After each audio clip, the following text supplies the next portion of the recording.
Helona. I ni cyrraedd nawr cyfnod yr wythnos sanctaidd.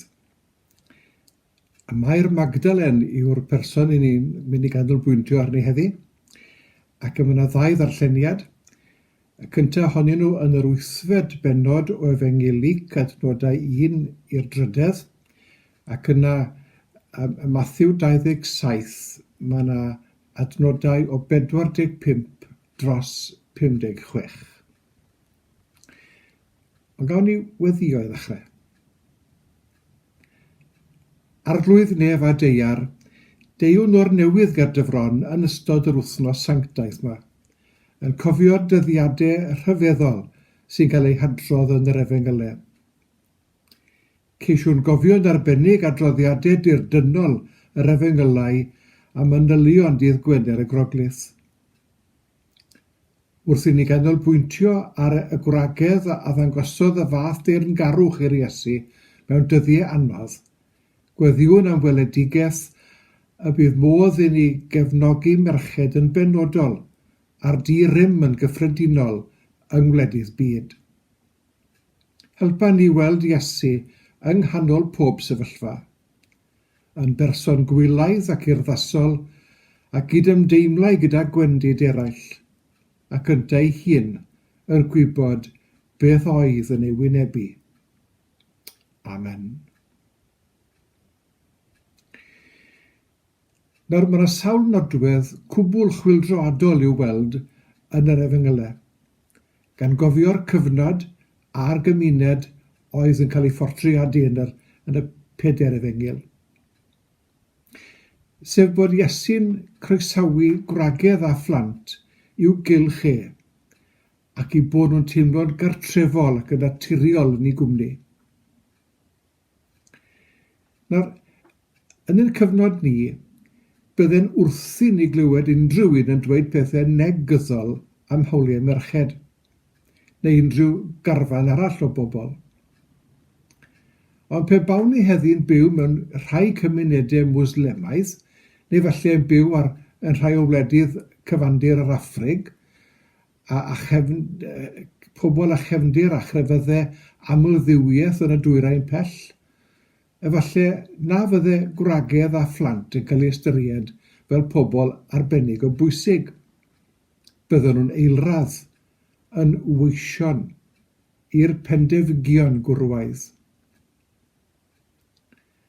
Gan mae nhw sy'n gorfod gwneud y gwaith peryglus, y gwaith sydd yn ddolurus, y cario dŵr ond yn un enghraifft. Pan bydd yr Efengil wedyn ni yn cael ei chyflwyno i'r fath yno o gymuned, dychmygwch y chwyldro mae'n ei achosi, y newid gwerthoedd.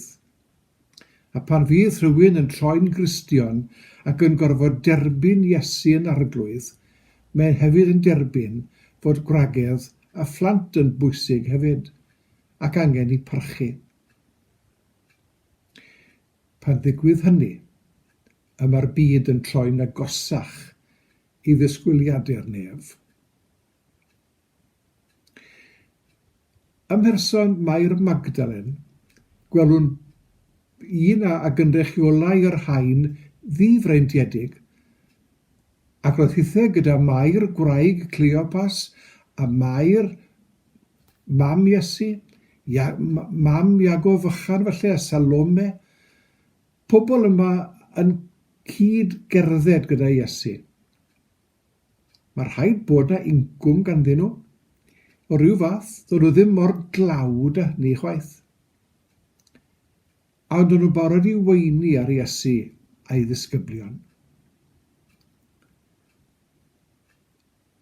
Mae'r Efengelau'n cyfleu iddyn nhw glirio'u costau hunain, ac efallai'n cyfrannu at gostau'r disgyblion.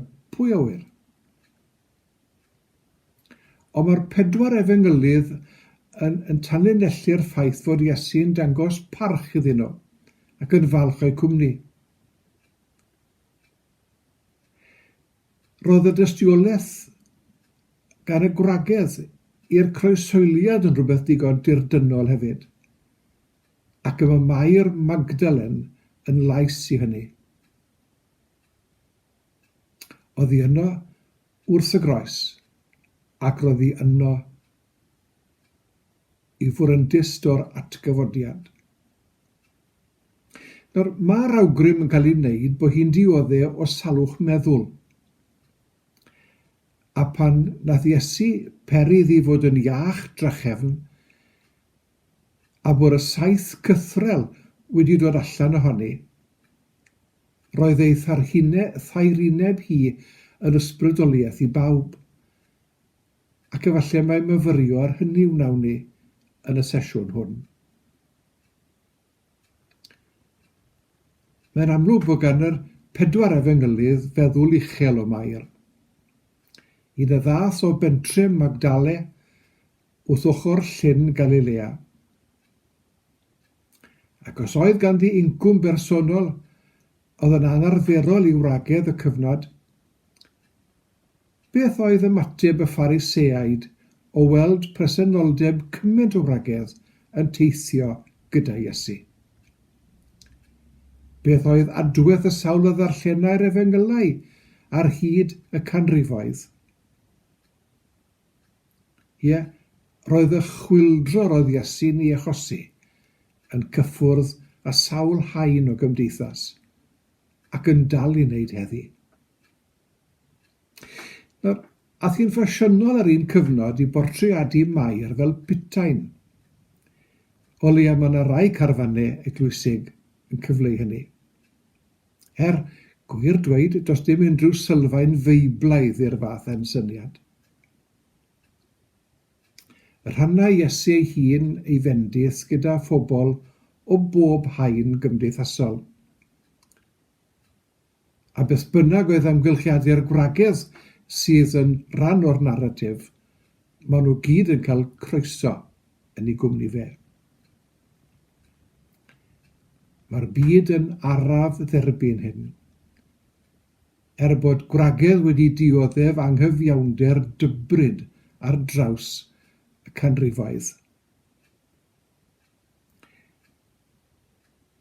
Mae wir dweud bod gwragedd yn dal i ddioddau mewn cymaint o wledydd a phob mathau o haenau cymdeithasol.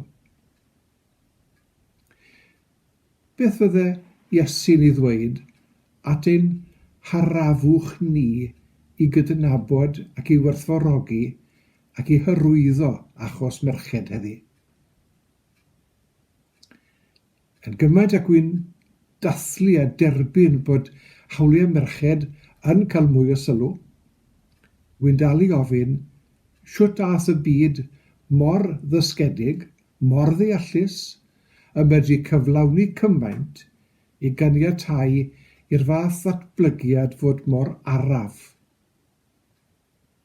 Beth oedd yn dal pobl nôl, gwedwch, hyd yn oed y ganrif ddiwetha, ym Mhrydain?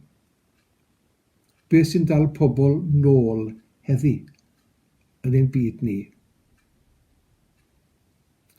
Ac yn sŵn y Pasg eleni, mae cyfle i ni werthfawrogi nid yn unig her Iesu i'r Phariseaid, ond i werthfawrogi her Iesu i ni a'n pobl wrth weld byd anghyfartal o'n cwmpas, byd lle mae yna ddiffyg cyfiawnder. Ac allwn ni ddiolch fod Iesu'n agor drws gobaith i ni gael rhannu cymundeb gyda Duw,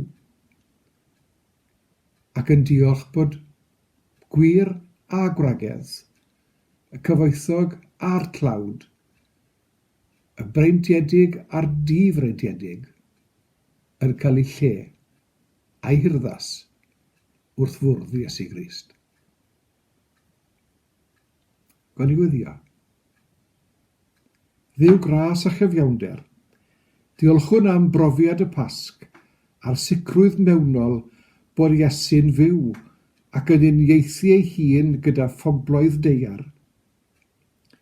Boed i'r sawl sydd wedi ei hysgeluso a'i hamharchu deimlo bod newid yn agweddau pobl a bod y lawon gobaith yn canu lle y maint. Diolch am deyrngarwch y gwragedd wrth y groes, a boed i ni ymroi i arfer teyrngarwch i'r eglwys ac i dystiolaethu am Iesu yn ein brwydd. Amen.